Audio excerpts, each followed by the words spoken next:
J'espère que vous allez bien ce soir et je suis heureuse de vous retrouver dans une nouvelle vidéo où je vais vous montrer mes derniers achats du mois de septembre. Même si nous ne sommes que mi-septembre, il y aura certainement d'autres achats que je ferai, mais je voulais déjà vous montrer ce que j'avais acheté jusque là. Donc c'est parti.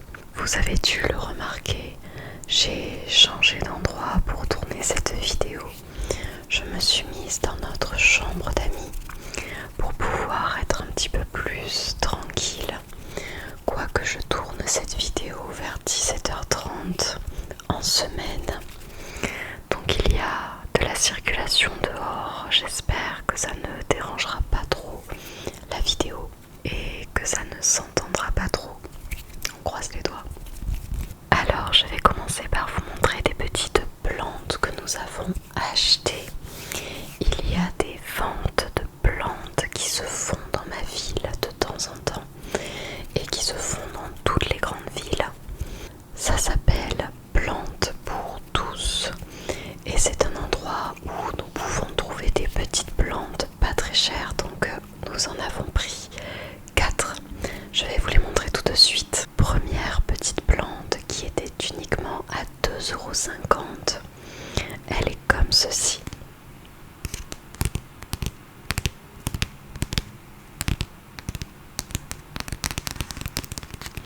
Je n'ai pas le nom de la plante, mais elle nous a plu puisque ce sont des grandes feuilles qui sont vertes devant. Vous le verrez pas trop dans la pénombre, mais qui sont vertes devant et qui à l'arrière sont toutes violettes, rouges, bordeaux.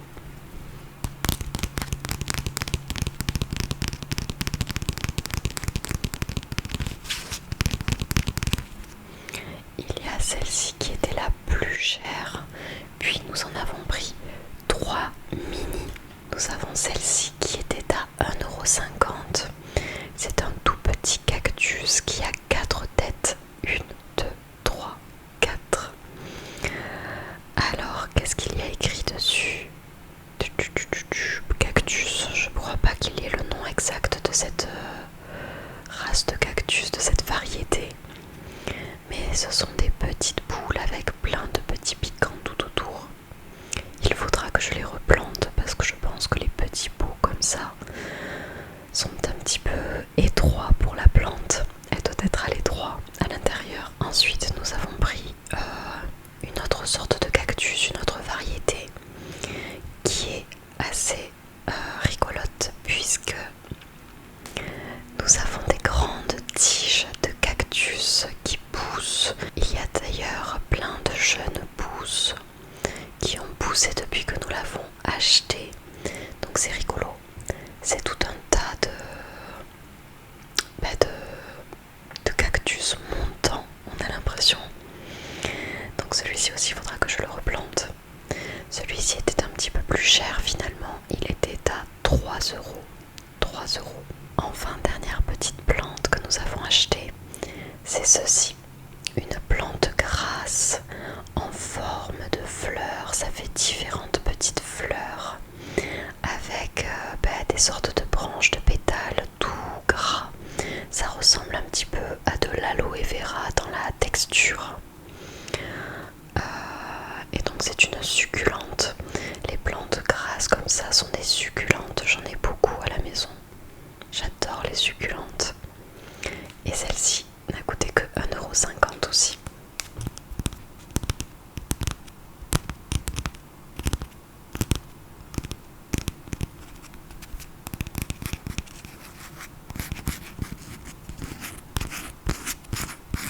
Voilà pour les plantes. Ensuite, je suis allée en ville pour me changer les idées un mercredi après-midi et je me suis acheté plusieurs choses. Premièrement, je suis allée chez Kiko et chez Kiko, j'ai uniquement acheté ceci. C'est un rouge à lèvres que j'ai pris, toujours de la marque Smart. Smart, c'est le numéro 404 que j'ai pris. Le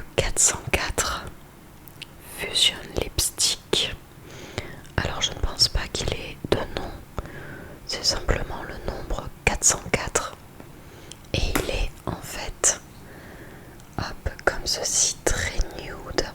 C'est un rose nude qui a pratiquement la couleur naturelle de mes lèvres. Mais ce qui m'a fait l'acheter, c'est qu'il a une texture très crémeuse. Il n'est pas comme les rouges à lèvres mat qui assèchent les lèvres. Celui-ci est très crémeux et j'ai craqué puisque dessus il y a plein de petites paillettes. Je ne pourrais pas vous dire la couleur des paillettes, elles sont vraiment toutes petites, mais elles laissent justement, ce rouge à lèvres laisse sur les lèvres un aspect un petit peu brillant, presque comme du gloss, sauf que c'est un rouge à lèvres. Donc j'ai beaucoup aimé cette couleur là, et c'est vrai que j'en avais pas des roses pâles nude pratiquement transparents sur les lèvres qui donnent juste un fini un petit peu plus glowy, brillant. Ensuite je suis passée chez Zara, et chez Zara je me suis acheté un t-shirt tout simple blanc comme ceci, mais j'ai surtout craqué pour les manches qui sont comme ça. Vous voyez, elles sont dans la continuité du col pratiquement, et elles sont un peu évasées jusqu'en bas, pratiquement jusqu'au soutien-gorge. Elles sont évasées sur le côté comme ça, et elles dépassent un petit peu de l'épaule, ça fait un peu comme ça quoi. Voilà. Donc je l'ai pris en blanc, il me semble qu'il existait en plusieurs couleurs, mais je l'ai trouvé totalement par hasard, il était mal rangé dans les rayons et c'était pile poil la taille qu'il me fallait. J'ai pris une taille S et il me semble qu'il m'a coûté entre 9 ou 12 euros, je ne sais plus, 9 ou 12 euros. Donc c'est un t-shirt tout simple mais qui malgré tout est assez épais dans le tissu. Le tissu est assez épais, donc le t-shirt tient assez chaud.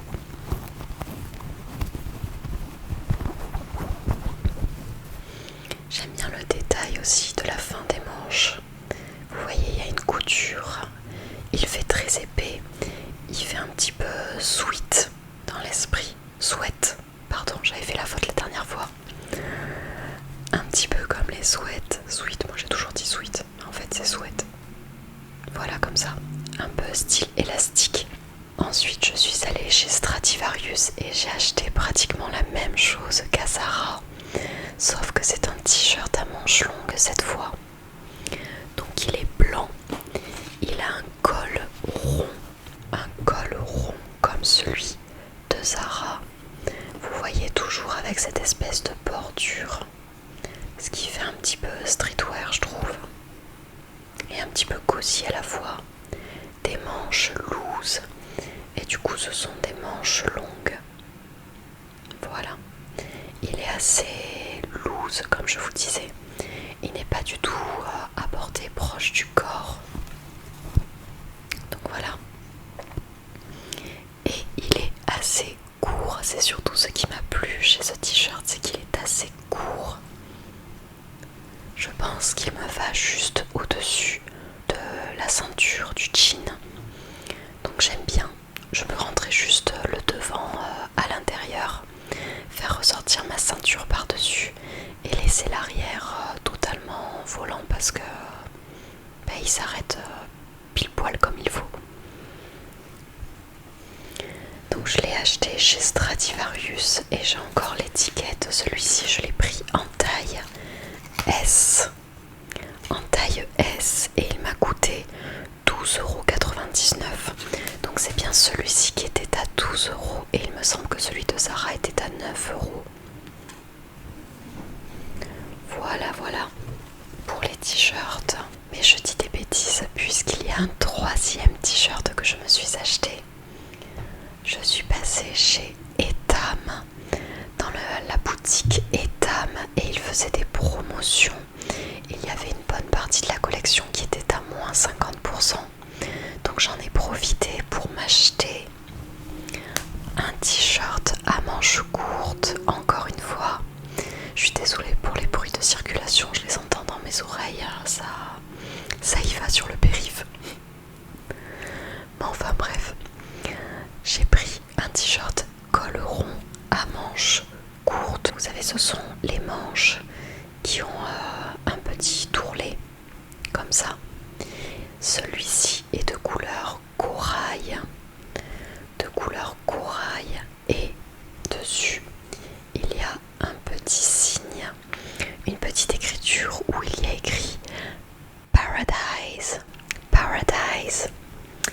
paradis avec un soleil brodé et des vagues de l'océan ou de la mer, très estival. J'ai beaucoup aimé l'esprit de ce t-shirt.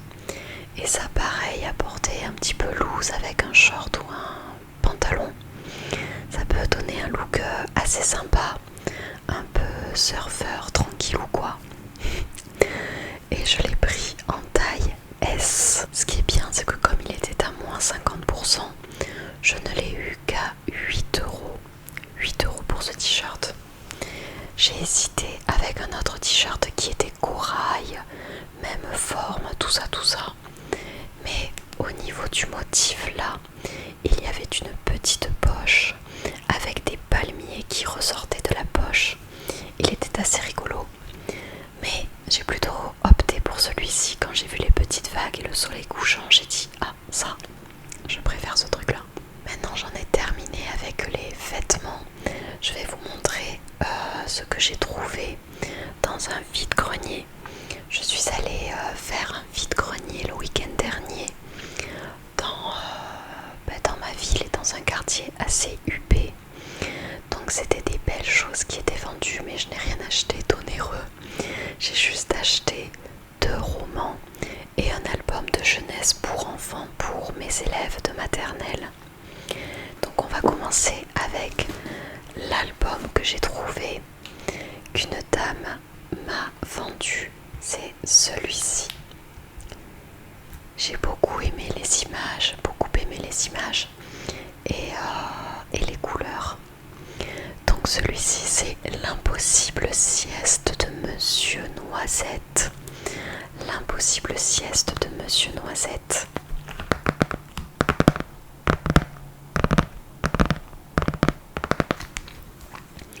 Derrière, il y a écrit Monsieur Noisette, un beau chaton roux, cherchait un endroit confortable et tranquille pour se reposer.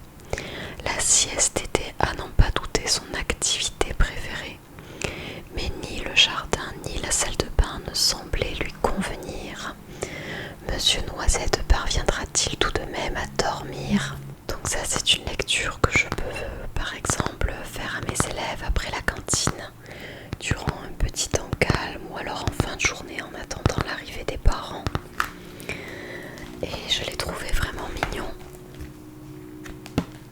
À l'intérieur, il est un petit peu déchiré forcément. C'est un livre d'occasion, mais ce n'est pas très grave.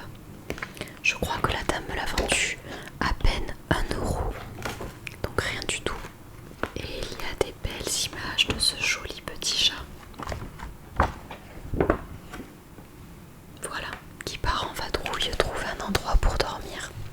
Durant le vide-grenier, j'ai aussi trouvé une dame qui vendait des romans. J'en ai pris un chez une vendeuse, une dame quoi, et un autre sur un autre stand. Mais ce sont 2 romans thrillers, puisque vous savez que j'adore les histoires policières, les histoires à suspense, et j'adore lire des livres qui nous embarquent dans une ambiance un peu suspense, qui fait un peu peur. Donc premièrement, j'ai pris ce roman-là, celui de Lisa Gardner. J'en ai plusieurs de cette dame-là, Lisa Gardner. Celui-ci s'appelle Famille parfaite. Et je vais vous lire le résumé.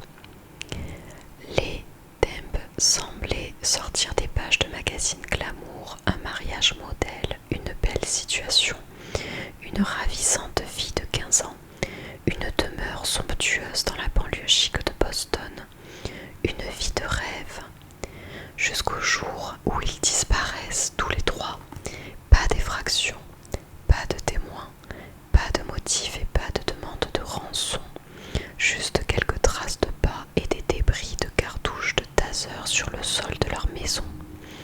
Pour la détective privée Tessa Leoni, l'enlèvement ne fait aucun doute. Mais que pouvait donc bien cacher une existence en apparence aussi lisse? Numéro 1 sur la liste des best-sellers du New York Times pendant plusieurs mois, ce thriller inquiétant de Lisa Gardner nous plonge dans l'intimité troublante d'une famille au-dessus de tout soupçon. Donc voilà pour le premier roman. Et le deuxième du coup que que j'ai acheté sur un autre stand. C'est celui de Franck Tilliès. Franck Tillier, je sais plus comment on dit, qui s'appelle Encore, comme ça. Et il y a écrit: d'où vient ce cauchemar qui la hante depuis sa grève de cœur. Camille, gendarme à Villeneuve d'Ascq, voit chaque nuit une femme enfermée l'appeler au secours. Un rêve aussi réel qu'un souvenir. Elle n'a dès lors plus qu'une obsession: retrouver l'identité de son donneur. À une centaine de kilomètres de là, Charcot et Hennebelle n'ont guère le temps de pouponner leurs jumeaux. Une femme victime d'une longue séquestration, les yeux presque blancs dépourvus d'iris, a été découverte sous un arbre. Et leur enquête prend un tournant plus curieux encore lorsque Franck comprend qu'à chaque nouvelle piste, il est devancé par une jeune femme gendarme dans le Nord. Voilà. Ça me fait penser aussi que je suis allée dans la boutique Gilbert Joseph, j'ai oublié de vous le prendre, et je me suis acheté un autre roman d'occasion de Franck Tilliès qui s'appelle Labyrinthe. Il est beaucoup plus récent celui-ci. Labyrinthe, il me semble qu'il l'a sorti l'été dernier, pas l'été qu'on vient de passer mais l'été d'avant, mais il était bien trop cher, il n'était pas en format poche, donc j'ai attendu bien plus tard pour pouvoir me l'acheter et le lire.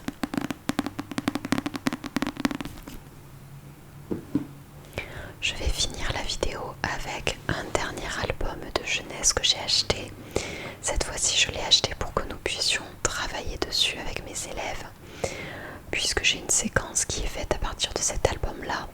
Une séquence qu'on m'avait fait découvrir à l'INSPE, l'école pour apprendre à être prof. C'est celui-ci. Il s'appelle Au pays des petits bouts. Au pays des petits bouts. Le son que vous entendez, c'est le vent qu'il y a à l'extérieur qui fait claquer les volets contre la fenêtre. Un pur plaisir. Donc cet album s'appelle Au pays des petits bouts. C'est l'anniversaire du petit bout gras et il a invité tous les autres petits bouts qui vivent dans le matelas au fond du jardin. Ils ne se sont jamais rencontrés et ne sont pas au bout de leur surprise. Donc c'est un petit album assez mignon pour pouvoir apprendre à décrire des personnages, à décrire et raconter une histoire. Donc on va partir de cet album et on va apprendre plusieurs compétences de langage à partir de celui-ci. Voilà pour cette vidéo qui est maintenant terminée. J'espère que ce petit moment blabla, retour de shopping vous aura plu. Je vous souhaite de passer une excellente soirée et peut-être même une excellente nuit si vous êtes prêts à vous coucher. Et je